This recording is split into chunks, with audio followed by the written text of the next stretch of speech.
अगर दिलान जो कह रही है वो सच है तो फिर वो औरत सबिया बेकसूर है। हो सकता है उसने दिलान के लिए वाकई कुछ अच्छा किया हो। मैं इस कपड़े के टुकड़े से जान छुड़ाने वाली हूँ। ये बस अब एक बुरी याद बनकर रह जाएगा। हमारी सारी यादें, हमारी कहानी की हर निशानी, इसका दिया हुआ हर तोहफा जलकर राख हो जाएगा। खो दूंगी मैं सब कुछ। तुम्हारा चेहरा तक नहीं देखना चाहती अब मैं।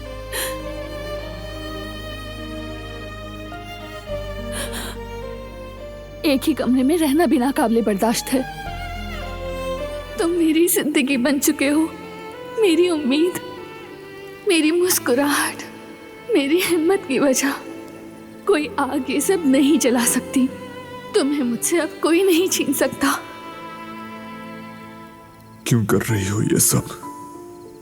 क्यों कत्ल कर रही हो हमारे इश्क को? तुम्हारे लिए।